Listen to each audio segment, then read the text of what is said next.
All right, so we've learned how to take the derivatives of regular trigonometric functions, maybe sine of x, or maybe cosine of x, or maybe tangent of x. At least by now, I assume you have, right? But what about their inverses, right? Maybe arc sine, right? arc sine, not arc sine of x, or sine inverse of x, whatever you'd like to call it, right? How do you take the derivatives of these inverse functions, right? That's what we'll be breaking down today, how to find the derivatives of the inverse trig functions, where do they come from, and also a couple quick examples that you'd actually see on tests. When we talk about inverse trigonometric functions, we're talking about the angle whose trigonometric value is x, right? So y is equal to sine inverse of x would also be sine of y is equal to x. These are equivalent, right? And we can use this relationship to find the derivative by differentiating implicitly. If I were to differentiate the sign, let's start with arc sine of y in this case. Maybe I'll erase this x to get some more space, right? Derivative of x is just going to be 1. If I were to differentiate sine of y, we would get cosine of y times dy dx, and derivative of x is just going to be 1, right? And if we were to isolate dy dx, we would get 1 over cosine of y.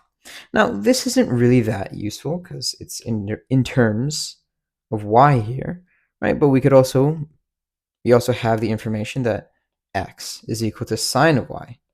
So maybe we can use some kind of trig identity, more specifically the Pythagorean identity, to get it in terms of x.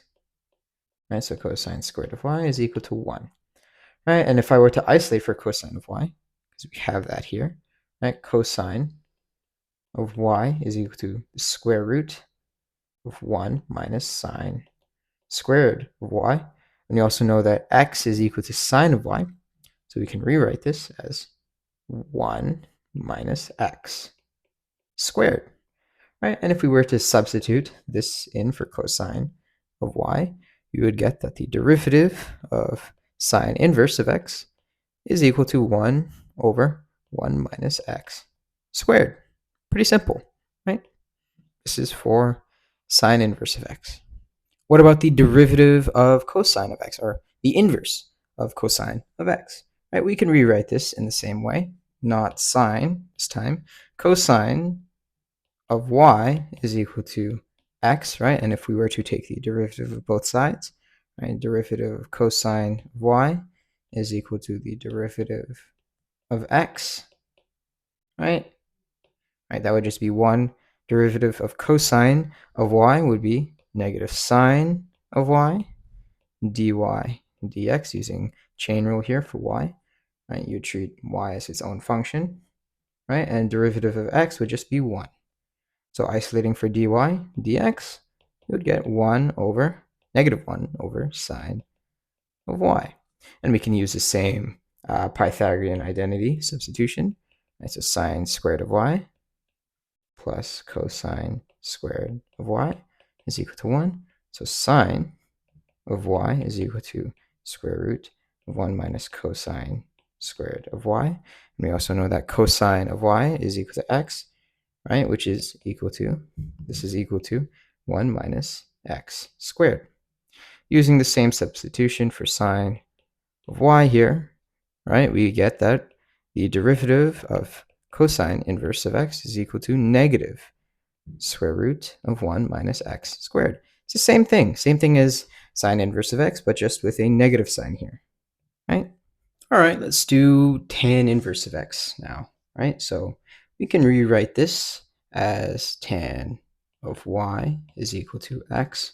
Take the derivative implicitly, we would get tan of y is equal to, derivative of tan of y is equal to the derivative with respect to x of x, right? That would give us secant squared of y, or 1 over cosine squared of y, right? Times dy dx is equal to 1. Isolating for dy dx, you get 1 over secant squared of y, right? And now for our Pythagorean identity substitution, right, we can write this as cosine squared of y plus sine squared of y is equal to 1. Multiply both sides by 1 over cosine squared of y, right? That's where this comes from, right? 1 over cosine squared y. We would get 1 plus tan squared of y is equal to secant squared of y. And we'll use this for our substitution, right? So dy dx is equal to 1 over 1 plus tan squared of y. And we also know that tan of y is equal to x, right? So we can rewrite this as dy dx of 1 over 1 plus x squared.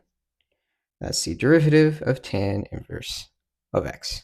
All right, let's summarize all 6 inverse trig derivatives, right? So the main ones you need to know are probably sine inverse, cos inverse, and tan inverse of x, right? These are the ones that come up much more often, right?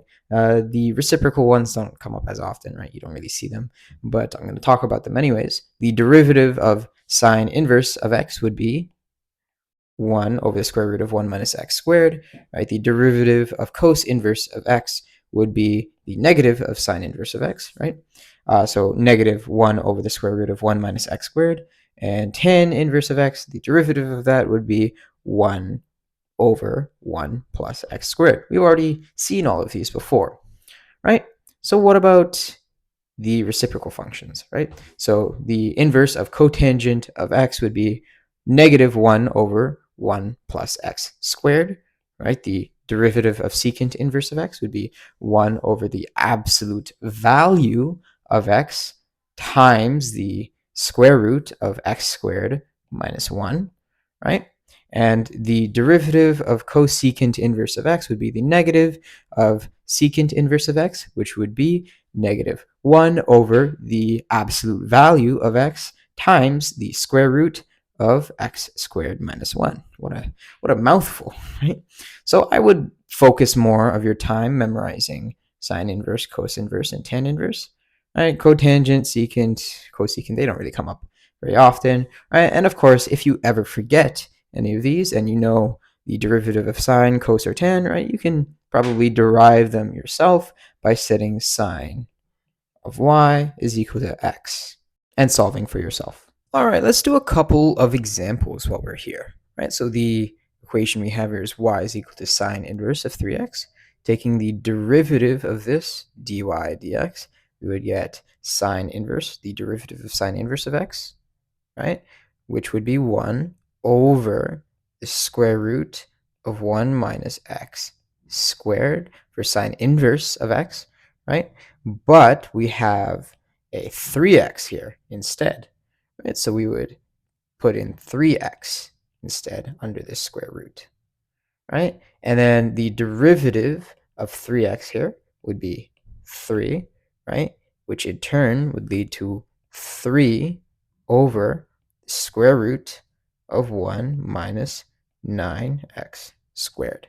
All right, let's do a more challenging example here. Let's do the derivative of cos inverse of 3x squared minus 2.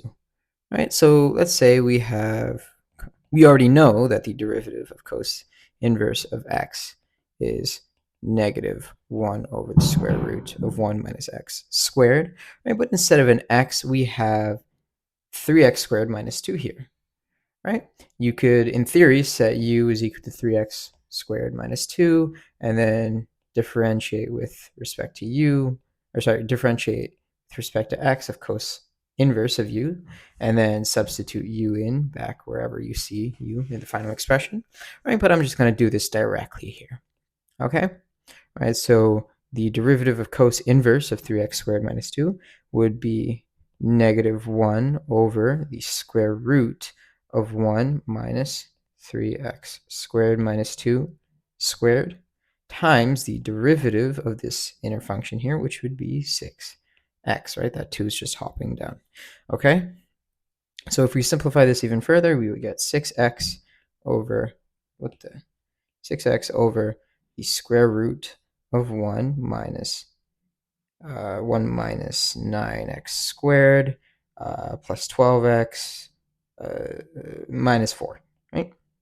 That's what you would get, right? And if you were to simplify this even further, you would get 6x is negative 6x over 9x squared plus 12x minus 3, right? It's also important to mention that the domain of this function is restricted such that 3x squared minus 2 must be in between negative 1 and 1 inclusive, because the domain of cos inverse of x cannot exceed the range of cos of x, right? Because they're inverses.